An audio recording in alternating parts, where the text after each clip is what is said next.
बिस्मिल्लाहिर्रहमानिर्रहीम। तमाम matric class के स्टूडेंट, जैसे कि आज आपकी खिदमत में 30.2 पेश की जा रही है। एक्सरसाइज को स्टार्ट करने से पहले हम एक फार्मूला है जो इसमें यूज़ हो रहा है और फार्मूले के बारे में हम आपको पहले बताएंगे कि इसका ताल्लुक जो है, हमारे पास फार्मूला है लेंथ का कि L=r थीटा और सर्किल से इसका ताल्लुक है।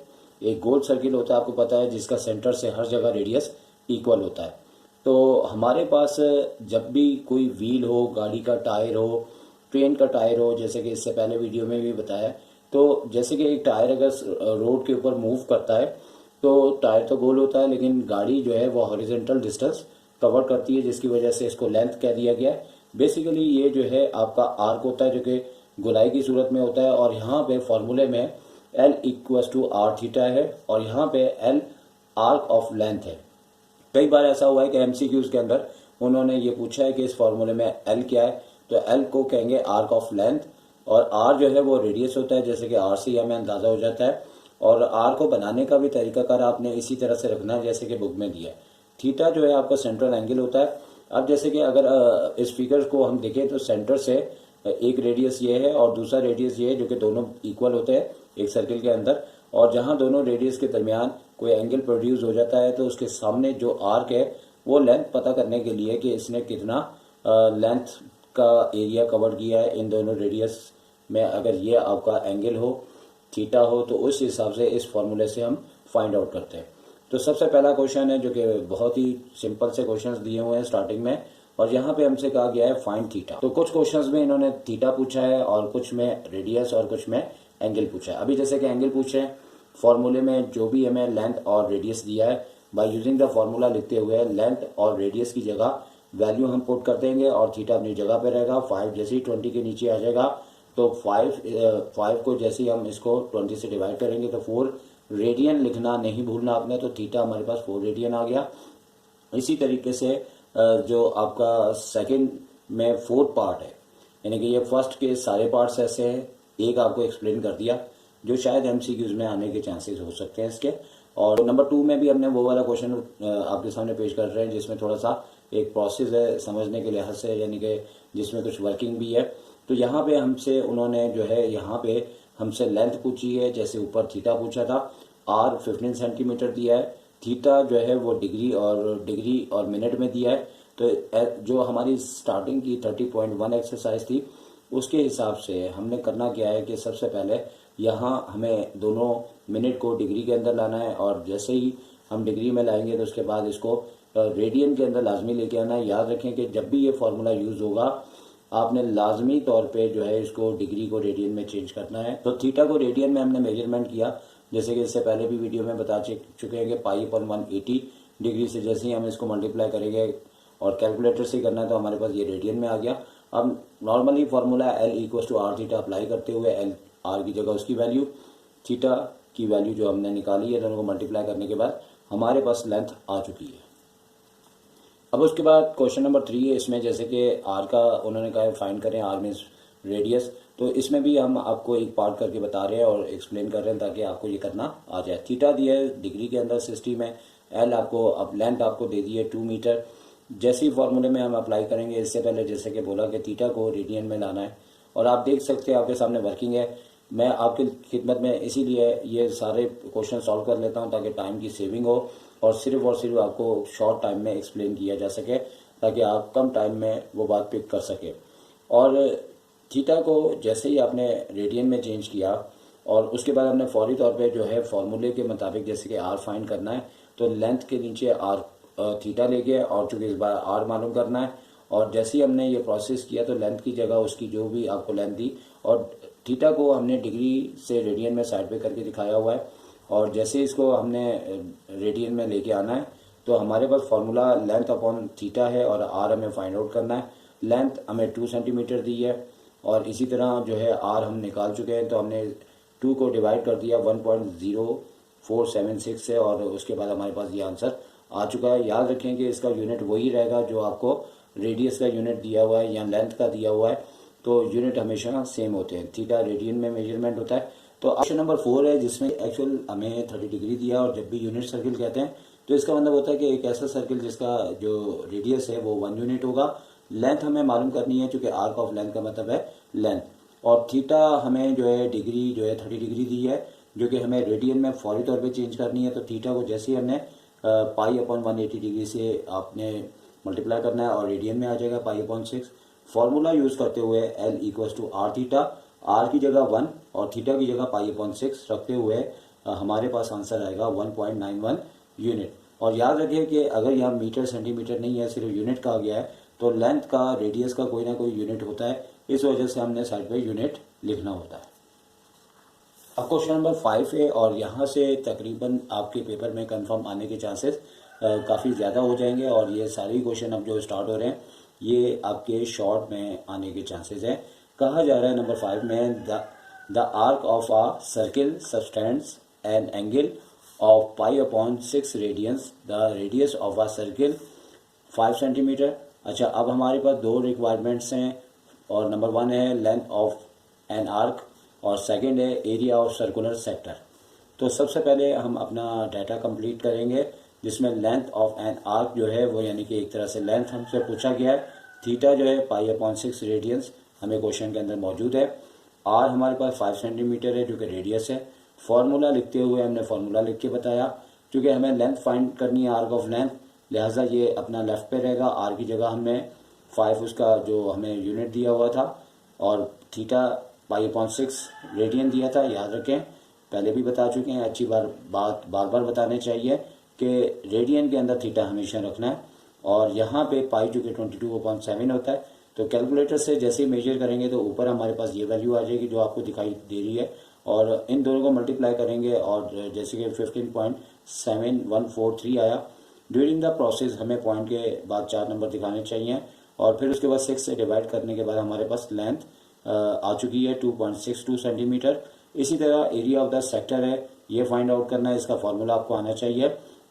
Area of circular sector equal to 1/, दिखने में प्रॉब्लम हो रहा होगा लेकिन यहाँ थीटा लिखा है, आगे आर स्क्वायर लिखा हुआ है। तो अब हमें करना क्या है कि 1/2, चूँकि एक तरह से हमारा जो हाफ सर्किल होता है वो एरिया ऑफ सेक्टर की तरह से समझा जाएगा। इसी तरह यहाँ थीटा आर स्क्वायर है, तो हमें करना अब इस तरह से कि जो हमें आपको ऊपर वाले क्वेश्चन में यानी कि हमने फर्स्ट पार्ट इसका सॉल्व किया, वही आपने थीटा यानी कि जैसे कि हमारे पास पाई अपॉन 6 है, वही वैल्यू इधर रखते हुए रेडियस 5 स्क्वायर किया जो कि 25 हो गया। न्यूमिनेटर्स को आपस में मल्टीप्लाई कर दिया, डिनोमिनेटर को कर दिया, फिर न्यूमिनेटर और डिनोमिनेटर को डिवाइड करने के बाद आपके पास आंसर क्या आ रहा है 6.55 सेंटीमीटर स्क्वायर। याद रखें कि एरिया हमेशा स्क्वायर में आता है, क्योंकि वॉल्यूम क्यूब में आता है। यहाँ पे एरिया का चूँकि जिक्र था, और यहाँ पे याद रखना है कि सेंटीमीटर स्क्वायर आएगा, और अगर मीटर है तो मीटर का स्क्वायर आएगा। तो आप क्वेश्चन नंबर 6 है जो कि बहुत ही ज़्यादा इंपॉर्टेंट है, इसमें लिखा हुआ है a point is moving on the circle of radius 10 centimetre if it makes 3.5 revolution. याद रखें कि रेवोल्यूशंस को कहते हैं चक्कर, यानी कि जैसे एक व्हील गोल घूमता है तो वो उसके चक्कर कहलाते हैं। तो 3.5 रेवोल्यूशन एक व्हील ने, मतलब कि आपका जो सर्किल टाइप का व्हील है वो, या कोई भी आपको टायर भी दे सकते हैं, उसकी रेवोल्यूशंस की बात करते हैं। आगे कहते हैं find the distance travel by the point. अब ये बताना कि भाई वो कितना ट्रैवल करेगा, और इसका हमारे लाइफ के अंदर भी हम इससे बहुत काम ले सकते हैं। जैसे कि कोई भी व्हील हो, कोई भी आपका टायर हो, उसका अगर आपको डायमीटर पता है, रेडियस पता है, जितने रेवोल्यूशन लगाता है, तो आप इस फॉर्मूले के ज़रिए बगैर साइकिल को मूव किए आप उसका डिस्टेंस पता कर सकते हैं। तो इसके लिए हमारा फार्मूला जो कि यहाँ पे बार बार इससे पहले भी जिक्र आया, वही यूज़ होगा, आर्क ऑफ लेंथ वाला। तो रेडियस हमें 10 सेंटीमीटर दिया है। अब सिलसिला इस तरह है कि याद रखें कि हम इन क्वेश्चंस को, अगर आपकी जैसे कि नई बुक आई है तो एक थोड़ा सा प्रॉब्लम इसमें आ रहा है कि कुछ आंसर सेंटीमीटर्स में हैं, कुछ आंसर मीटर्स में हैं, लेकिन कोई हर्ज नहीं होता। आप एक यूनिट होना चाहिए यानी कि मीटर में या सेंटीमीटर में। लेकिन अगर फर्स्ट ईयर के लिहाज से बात की जाए तो क्योंकि फ्रैक्शंस के अंदर अगर आंसर आ रहा था तो उन्होंने ज़्यादातर आंसर मीटर्स में रखे थे, और यहाँ पे अगर आप बुक को देखेंगे कभी मीटर कभी सेंटीमीटर, तो यकीनी तौर पे आप बहुत ज़्यादा कंफ्यूज होंगे। लेकिन याद रखें कि आपने जो है वो बुक के आंसर्स के मुताबिक अगर आप आंसर लेके आ रहे हैं और पूरा साल प्रैक्टिस कर रहे हैं, तो आप प्रैक्टिस के लिहाज से अगर याद रख सके तो ठीक है, वरना कोई ऐसा इशू नहीं है।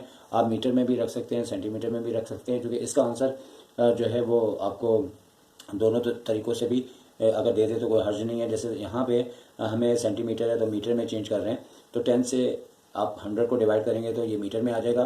अब रेवोल्यूशन आपके चेंज कर सकते हैं, पेपर में क्वेश्चन दे तो 3.5 रेवोल्यूशन यानी एक तरह से 3.5 चक्कर एक व्हील लगा रहा है, तो इसको चेंज भी किया जा सकता है। जैसे फर्स्ट ईयर के अंदर अगर ये क्वेश्चन आते हैं तो अक्सर रेवोल्यूशन को चेंज कर देते हैं। तो उसके बाद अब यहाँ पे ये याद रखना है कि एक व्हील जो टोटल एक कंप्लीट रेवोल्यूशन लगाता है तो उसमें आपका जो एंगल है वो 360 बनता है, जो कि 2 पाई आर के बराबर होता है। और इससे पहले वीडियोस में भी हमने आपको ये एक्सप्लेन किया है और एंड में आपको लिंक मिल जाएगा, आप चाहें तो देख सकते हैं कि हमारे पास 1 रेवोल्यूशन 2 पाई यानी कि 360 डिग्री के अंदर होते हैं। यानी अगर आप यहाँ पे ये इस तरह से नोट कर लें तो ज़्यादा बेहतर है कि 360 डिग्री बेसिकली एक सर्किल के अंदर एंगल बनता है जो कि 2 पाई के इक्वल होता है और रेडियन के अंदर होता है। और यहाँ पे चूंकि फॉर्मूले में हमें रेडियन में रखना होता है तो इसीलिए 1 रेवोल्यूशन जो है आपका 2 पाई के बराबर होता है। L equals to theta R, अब फॉर्मूला है एल इक्वस टू थीटा की जगह 2 पाई और आर जो है हमें यहाँ पे हमने लिखा है, चूँकि आर हमें जो है वो रेडियस है जैसे कि हम फाइंड आउट कर चुके हैं। तो हम नेक्स्ट स्टेप में यानी कि यहाँ पे भी रख सकते थे, लेकिन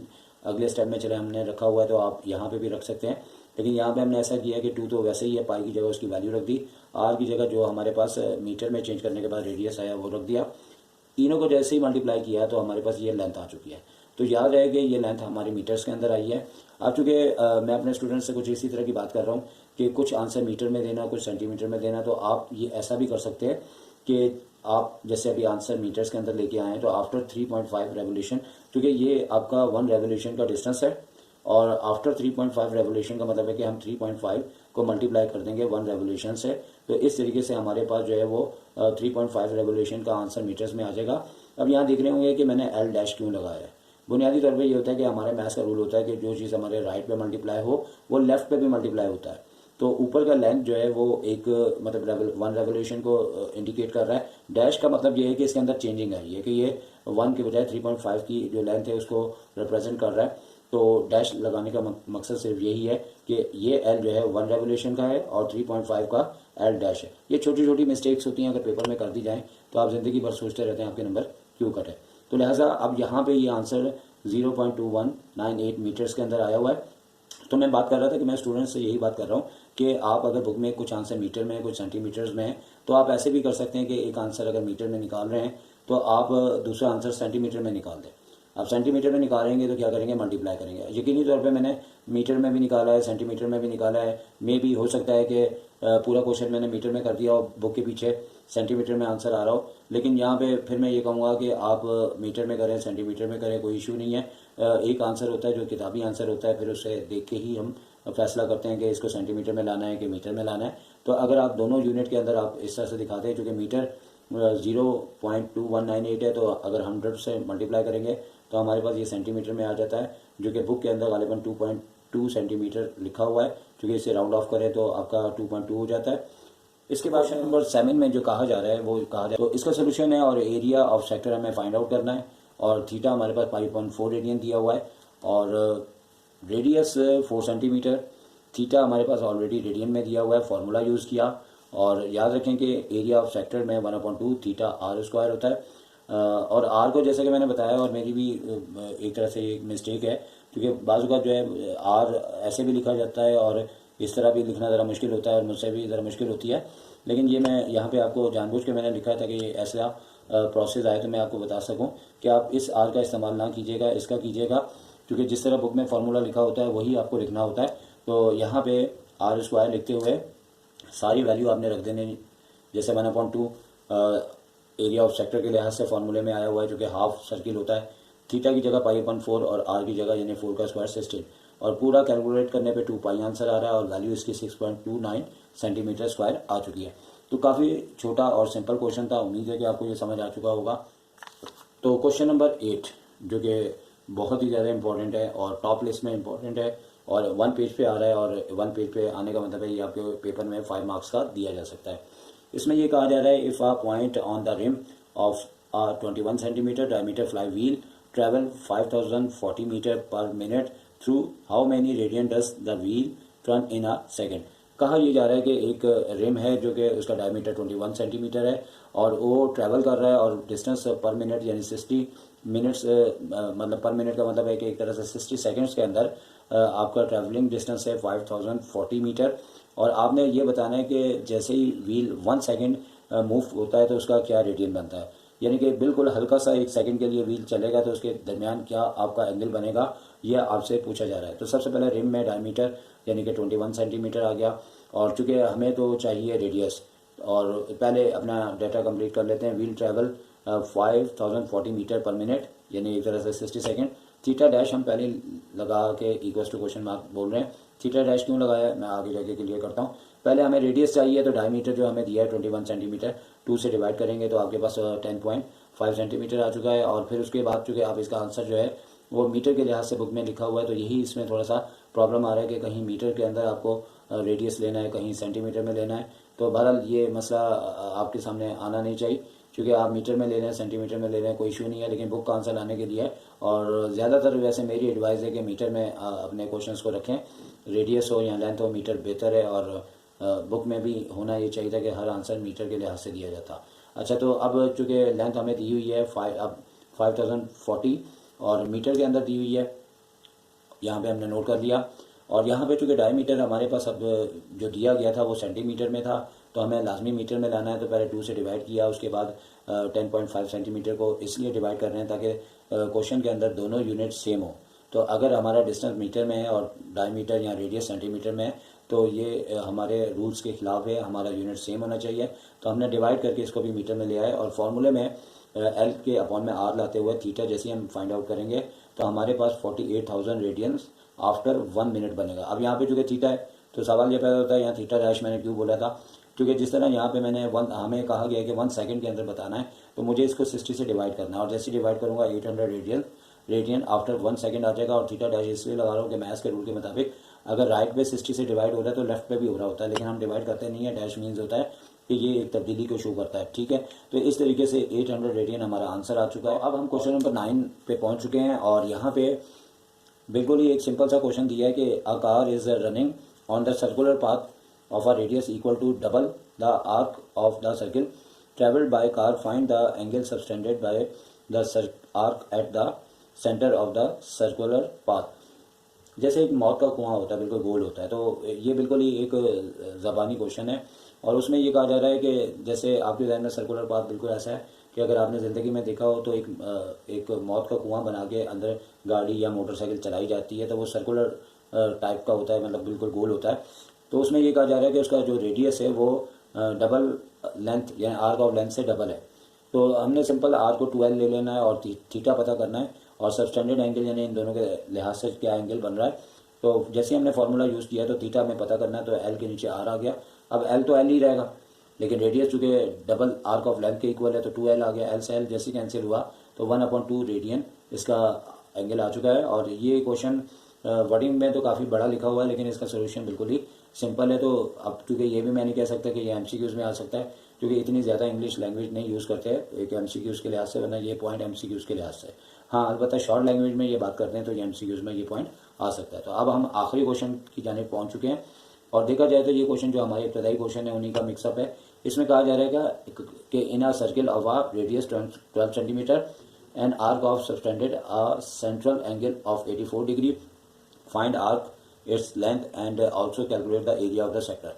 ये तमाम बातें पहले हो चुकी हुई हैं, इसलिए इसको मैं आपको जल्दी करके समझा देता हूँ कि थीटा 84 डिग्री दिया है तो आप रेडियन में ले आएंगे, फार्मूला लिखा, तो उसके बाद हमें लेंथ पता करनी है, तो जाहिर सी बात है फार्मूला में एल इधर ही रहेगा। रेडियस आपको दिया हुआ है 12 सेंटीमीटर जो यहाँ से देख सकते हैं, और उसके बाद थीटा की जगह हमने रेडियन में जैसे इसको चेंज किया तो जो प्रोसेस आया वो ऊपर हमने लिख दिया है। न्यूमिनेटर से न्यूमिनेटर मल्टीप्लाई करेंगे, डिनोमिनेटर 180 लिखा, जैसे डिवाइड करेंगे तो 17.6 सेंटीमीटर है। अब देख सकते हैं कि यहाँ पे आंसर सेंटीमीटर्स में दे दिया है, कहीं मीटर्स में दे दिया है, तो आप टेंशन ना लें, आप चाहें तो सेंटीमीटर में रखें चाहे मीटर में रखें, और बुक के लिहाज से अगर याद रख सकते हैं तो जो कह रहा है बुक के अंदर के सेंटीमीटर में रखो तो सेंटीमीटर में रख लें। इसी तरह एरिया ऑफ द सेक्टर वही फार्मूला है 1/2 और थीटा आर स्क्वायर, तो 1/2, और जैसे ही थीटा हमें रेडियन में दिया है आर की जगह वैल्यू रखते हुए हमने न्यूमिनेटर को मल्टीप्लाई किया, डिनोमिनेटर को किया, और जैसे ही हमने डिवाइड किया तो हमारे पास एरिया ऑफ द सेक्टर आ गया 105.6 सेंटीमीटर स्क्वायर, जबकि लेंथ आ गई हमारे पास 17.6 सेंटीमीटर। इस तरीके से आपकी एक्सरसाइज एंड हो चुकी है 30.2। तो मैंने तकरीबन सारे क्वेश्चन आपको करवा दिए हैं, तो मैं आपसे इजाज़त चाहूँगा। टेक केयर, अल्लाह हाफिज़।